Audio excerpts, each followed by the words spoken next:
দেবলীনার পাতা ফাঁদে এবার দেবলীনাকেই ফাঁসিয়ে দিল আয়ুষ এবং ঈশান মিলে। হ্যাঁ বন্ধুরা, ভিডিওটা লাইক দিয়ে দেখতে থাকুন। যে মুহূর্তে কিনা ঈশান বলতে থাকে যে ভাইটা তুই চুপ করে দেখছিস কি বলতো, কুসুমকে যে ঘরে সাজানো হচ্ছে সেই ঘরে এতগুলো লোক কী করে নিয়ে বা যাচ্ছে, তুই এটা একবার খুঁটিয়ে দেখার চেষ্টা করবি না। অন্যদিকে আয়ুষ বলতে থাকে যে ঈশান, এখন উত্তেজনার ফলে আমাদের কোনো কিছু করা যাবে না, আমাদেরকে একটু ধৈর্য ধরে দেখতে হবে যে আসলে ঠিক দেবলীনার প্ল্যানটা ঠিক কী। অন্যদিকে যখন কুসুমের ঘরে সঞ্জয়ের পাঠানো সেই লোকেরা ঢুকে যখন কুসুমকে অজ্ঞান করে কুসুমের হাত পা বেঁধে যখন কুসুমকে নিয়ে যাওয়ার চেষ্টা করতে থাকে, ঠিক সেই মুহূর্তেই দেবলীনা বলতে থাকে যে 1 মিনিট এরকম করে নিয়ে গেলে হয়তো বা কারো নজরে তোমরা পড়ে যেতে পারো, তার আগে এক কাজ করে আমি বরঞ্চ কুসুমকে একটু ঢাকা দিয়ে আড়াল করে দিই, যাতে করে কিনা কেউ দেখলেও কোনোভাবে তোমাদের উপরে সন্দেহ না করতে পারে। অন্যদিকে যখন আয়ুষ বলতে থাকে যে কোনোভাবে এটা হতে দেওয়া যাবে না, তুমি কি মনে করছো দেবলীনা যে এত সহজে তুমি কুসুমকে এখান থেকে দূরে সরিয়ে দিবে, আমাদের সকলের নজর এড়িয়ে, এবং কেউ টেরও পাবে না, অথচ তুমি তোমার উদ্দেশ্য হাসিল করে ফেলবে? এতটাও সহজ না। এবার দেখো এই আয়ুষ কী করে। ঠিক সেই মুহূর্তে ঈশান তখন বলতে থাকে যে কী করবি ভাইদা বলতো, এদিকে তো কুসুমকে ওরা সঙ্গে করে নিয়ে চলে যাচ্ছে। অন্যদিকে যখন আয়ুষ বলতে থাকে যে দাঁড়া না, দেখ কী করি।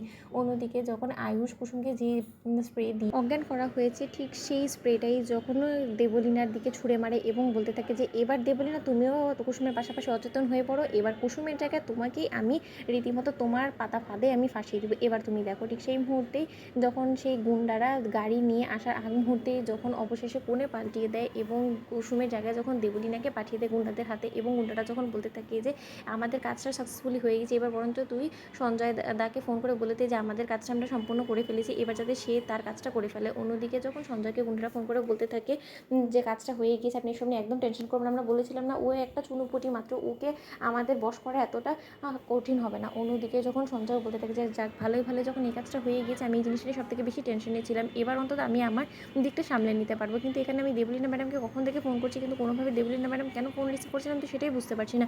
অন্যদিকে যখন ঈশান বলতে থাকে যে ভাইরা তুই জবরদস্ত একটা প্ল্যান করিস, আমি তো ভাবতেও পারিনি যে তুই এরকম কোনো একটা প্ল্যান করতে পারিস।